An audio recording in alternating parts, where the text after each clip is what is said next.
شهري كلم شهري علم شهري سلم شه. لما وصلنا لأجمل شه. شهري كلم شهري علم شهري سلم شه. لما وصلنا. شهر رمضان شهر العادات والطقوس، سواء طقوس اجتماعية أو طقوس دينية، وكمان طقوس في المأكولات وطقوس في المشروبات. شفاء وخميرة يا عرقسوس ده من أشهر وأبرز النداءات اللي بتتسمع في شهر رمضان لأكتر مشروب رمضاني أو أكتر مشروب مرتبط برمضان وهو العرقسوس. شفا وخميس يا عرقسوس، شفا وخميس يا اللي ليمون منك غير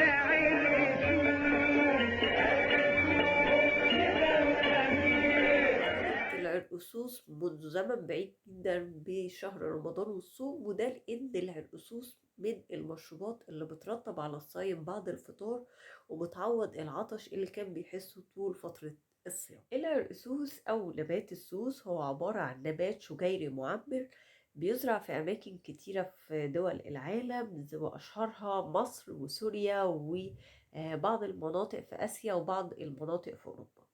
بتتميز جذوره بإن هي أكثر حلاوة من السكر العادي، ده بيخلينا إن احنا ممكن نمضخها وناكلها كده أو إن هي تتاكل كحلوى. كمان بيتميز إن منقوع نبات العرقسوس بيعالج في كثير من الأمراض، يمكن أشهرها علاج قرحة المعدة. عرف قدماء المصريون نبات العرقسوس منذ آلاف السنين، والدليل على ده إن عند اكتشاف مقبرة الملك توت عنخ آمون سنة 1923 وجدوا فيها جذور لنبات العرقسوس. كمان الأطباء المصريين كانوا بيستخدموا نبات العرقسوس مع الأدوية شديدة المرارة علشان طعمه يغطي على مرارة الأدوية.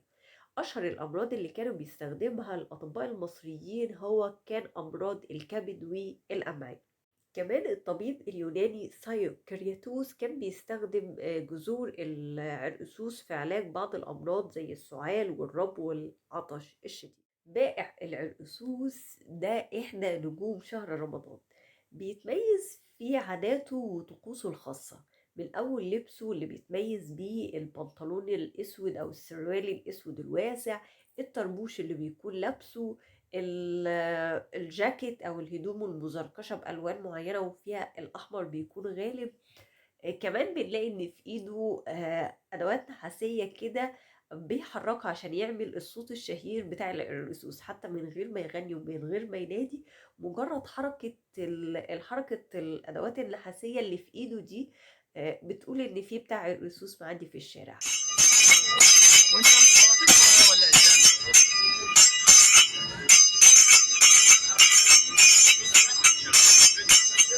كمان الأبريق الكبير اللي بيحط فيه العرقسوس سواء كان مصنوع من الإزاز أو من النحاس، مصنوع بشكل معين علشان خاطر يحط فيه العرقسوس ويحتفظ بدرجة الحرارة.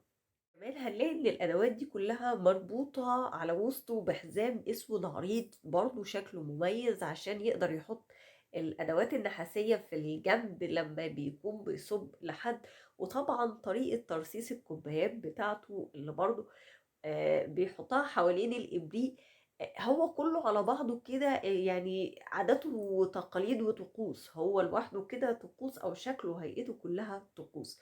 ما ينفعش يبقى رمضان من غير الطقوس الرمضانية بتاعت بياع العرقسوس.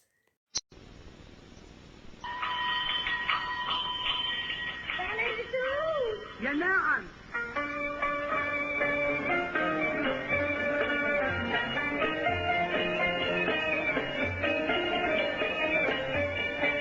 يا عرقسوس شفا وخميس يا عرقسوس شفا وخميس يا اللي ليمون منك غير عرقسوس.